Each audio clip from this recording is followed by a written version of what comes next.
जय गुरु जी संगत जी। संगत जी, गुरु जी की कृपा, गुरु जी के आशीर्वाद से आज का जो सत्संग हम आपके साथ शेयर कर रहे हैं वो कनक आंटी का सत्संग है। ये बहुत प्यारा और ब्लेसिंगफुल सत्संग है। तो मेरी विनती है आप सभी गुरु परिवार से कि आप सत्संग को अंत तक सुने, ध्यान से सुने, पूरा सुने।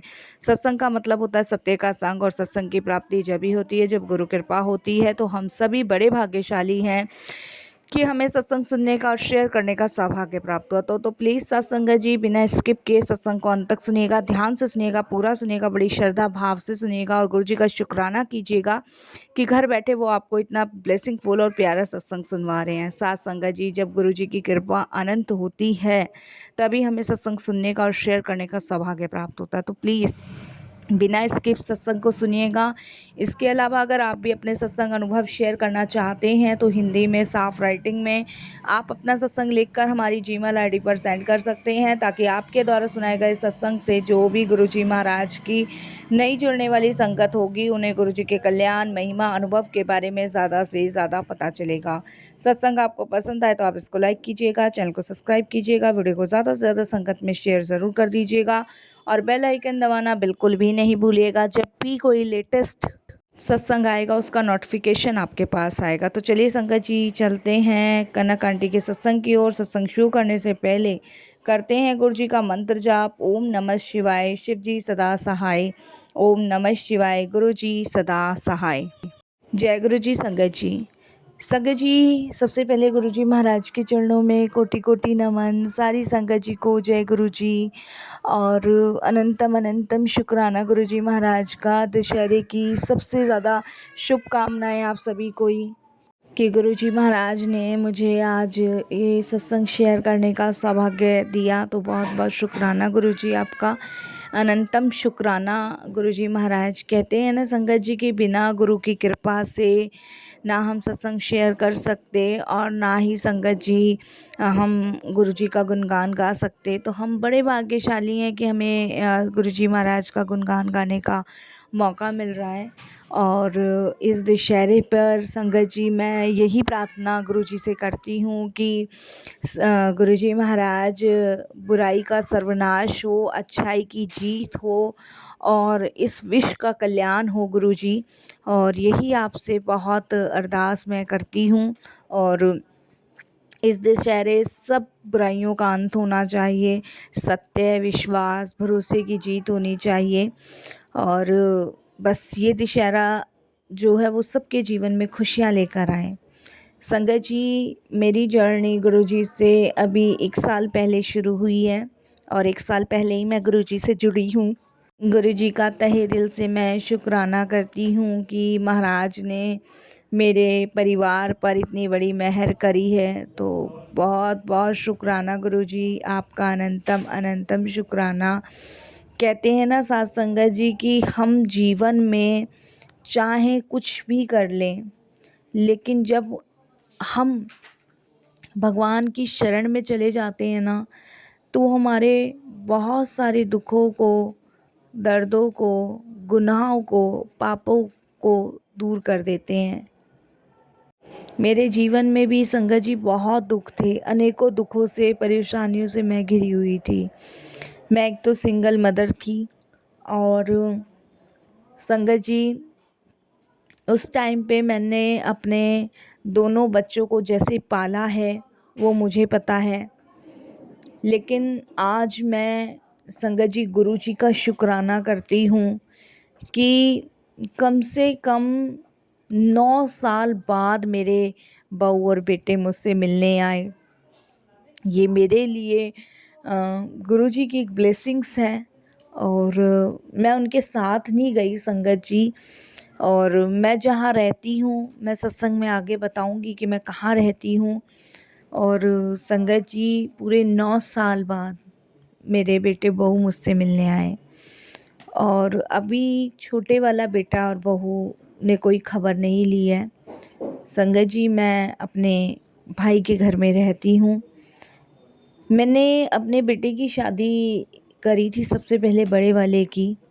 तो मैंने कभी नहीं सोचा था कि बड़े वाले की शादी करने के बाद वो अपनी वाइफ को लेके अलग हो जाएगा। सोचा मैंने ये था कि मेरे बुढ़ापे का सहारा बनेगा, जैसे मैंने अपने बच्चों को संस्कार दिए हैं, पाले पोसे हैं, इतनी मेहनत करी है इनके पिताजी के जाने के बाद, तो शायद ये आगे मेरा सहारा बनेंगे। लेकिन ऐसा कुछ भी नहीं हुआ, कुछ भी। उल्टा संगत जी शादी के 6 महीने बाद ही वो संगत जी मेरे से अलग हो गया। मैंने यही सोचा कि शायद ये भाग्य की तकदीर है, कोई बात नहीं, ये अपने जीवन में खुश रहना चाहता तो कोई बात नहीं, खुश रहे ये। फिर संगत जी एक उम्मीद सिर्फ छोटे वाले बेटे से थी, उसकी भी शादी मैंने कर दी। और संगत जी छोटी बहू छोटा बेटा साथ में रहते थे। ठीक है, 4 बर्तन होते हैं, खटकते हैं, होता है, लेकिन जब भी रोती थी तो दिल से इन लोगों के लिए दुआएं निकलती थी, कभी बद्दुआ नहीं निकली। बस ये ज़रूर कहती थी भगवान से कि भगवान कि इनके साथ मुझे क्यों नहीं उठा लिया। तो यही मैं संगत जी निरंतर भगवान से प्रार्थना किया करती थी। क्योंकि संगत जी आप समझ सकते हो कि जब इंसान टूटा हुआ हो, बिखरा हुआ हो, सिमटा हुआ हो, तो वो भगवान से यही कहता है। संगत जी ये जो मकान था वो मेरे नाम पे था। एक दिन संगत जी छोटे बेटे ने कहा कि माँ, हम जो है ना मकान को बेच के ना कहीं और शिफ्ट होना चाहते हैं, और भैया को ऊपर रख लेंगे और हम नीचे रह लेंगे। तो संगत जी मैंने उसको मना किया, मैंने कहा नहीं बेटा, ये पापा की निशानी है, मकान तो मैं नहीं बेचूंगी और ना ही मैं बेचना चाहती हूँ। संगत जी इन दोनों बच्चों ने क्या काम किया कि जब मैं बीमार पड़ी और इन्होंने संगत जी बीमारी में मेरा फ़ायदा उठाया, मुझे इधर ले जाके उधर ले जाके वकील से साठ गांठ करवा के संगत जी इन्होंने मेरे से साइन करवा लिए, क्योंकि पहले पावर ऑफ टर्नी चलती थी। तो बेटा बोला कि ठीक है माँ, मकान नहीं बेचना तो हम ऐसा करते हैं, रजिस्ट्री करवा लेते हैं मकान की। और संगत जी इन्होंने वकील के साथ मिलकर रजिस्ट्री करवाई। रजिस्ट्री करवाने में संगत जी उस मकान के कागज़ में अपना नाम लिखवा लिया। संगत जी वो नाम लिखवाने के बाद आप विश्वास नहीं मानोगे, इन्होंने मुझे 6 महीने के अंदर घर से निकाल दिया। वो तो मेरे भैया भाभी का बहुत धन्यवाद प्रकट करती हूँ कि उन्होंने अपने घर में मुझे आश्रय दिया, और नहीं तो मुझे नहीं पता साथ संगत जी मेरा क्या होता और मैं कहाँ जाती, मुझे खुद भी नहीं पता। ये तो गुरु जी का बहुत बहुत शुक्राना मैं करती हूँ तहे दिल से कि एक रास्ता बंद होता है तो दूसरा रास्ता खुलता ही खुलता है। शायद जिस समय मैं गुरुजी से नहीं भी जुड़ी थी, उस समय गुरुजी महाराज ने मुझे अपने चरणों से जोड़ा हुआ था। मैं अपने भाई के घर रहने लगी संगत जी, और वहाँ पे संगत जी छोटा मोटा भाभी के साथ मिलके काम किया करती थी।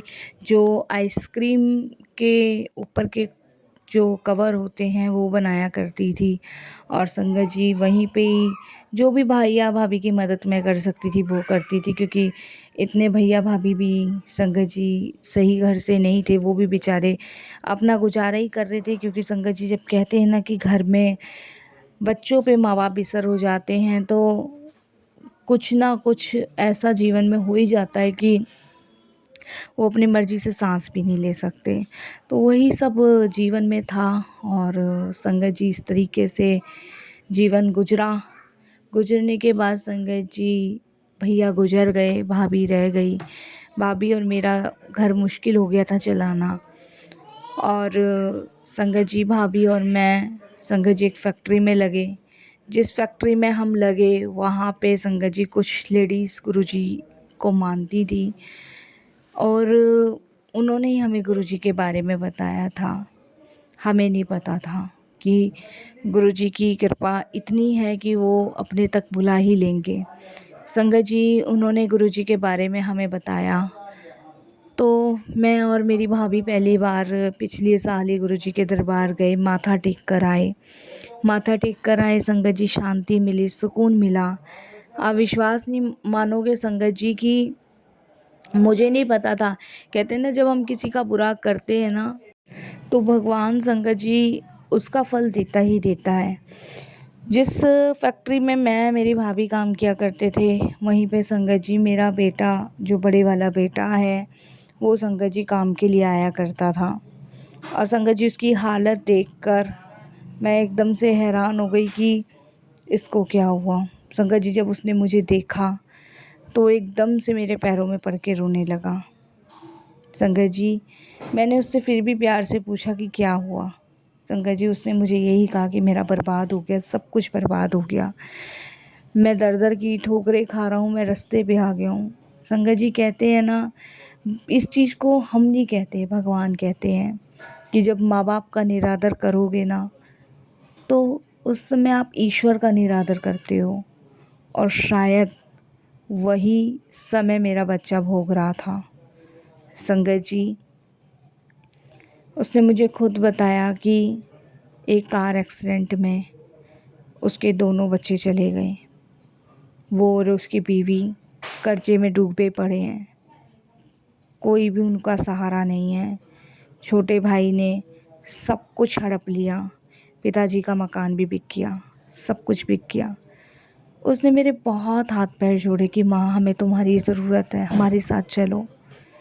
लेकिन संगत जी, जब मन से चीज़ें निकल जाती है ना, जब आप उस पड़ाव पे चले जाते हो जहाँ सिर्फ आपका शरीर चल रहा होता है, आत्मा कब की मर गई होती है, तब संगत जी किसी चीज़ की इच्छा कामना नहीं रह जाती। और वही मेरा था।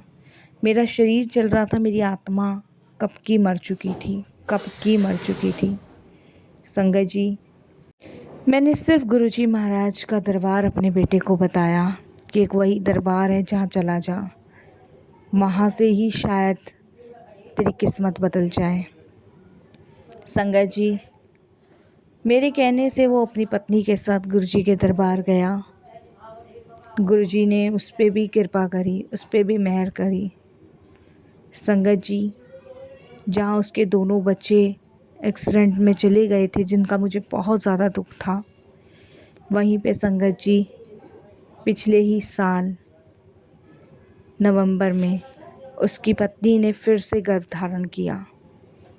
और गुरुजी की कृपा से देखिए, उसको 2025 में एक फिर से बेटा हुआ। संगत जी, कहते हैं ना कि आप किसी का बुरा करने से पहले 10 दफ़े सोचो। गुरुजी ने संगत जी हर एक चीज़ में मेरी मदद करी है, पिछले साल से लेके अब तक। उन्होंने मुझे संभाला हुआ है, हिम्मत दी हुई है, आगे बढ़ने की ताकत दे रहे हैं, ब्लेसिंग्स दे रहे हैं। इससे ज़्यादा और क्या चाहिए संगत जी। मैं सिर्फ़ उनका शुक्राना करती हूँ, हर हाल में शुक्राना करती हूँ। और यही प्रार्थना करती हूँ कि गुरुजी, मैं अब चाहे जीऊँ चाहे मरूँ, मेरा पूरा जीवन आपके चरणों में समर्पित होना चाहिए। पूरा जीवन आपके श्री चरणों में ही व्यतीत होना चाहिए, क्योंकि आपकी कृपा में बहुत सुख है गुरुजी। संगत जी, मेरी जैसी औरतें बहुत हैं इस जीवन में, जो पता नहीं कितनी परेशानियों से परेशान है। कोई बीमारी से दुखी है, कोई बच्चों से दुखी है, कोई घर से दुखी है, कोई संसार से दुखी है। मैं तो सिर्फ गुरुजी से यही प्रार्थना करती हूँ कि हमेशा अपनी शरण में लगाए रखें, अपने चरण से जोड़े रखें, क्योंकि आपकी शरण और आपकी चरण में सारे दुख और परेशानी दूर हो सकते हैं। यही उनसे अरदास हमेशा की है और हमेशा ही करती आई हूँ। संगत जी, जीवन दिखने में बहुत छोटा है, लेकिन इसकी तकलीफ़ें बहुत बड़ी हैं। लेकिन जब हम गुरुजी की शरण में चले जाते हैं ना, तो संगत जी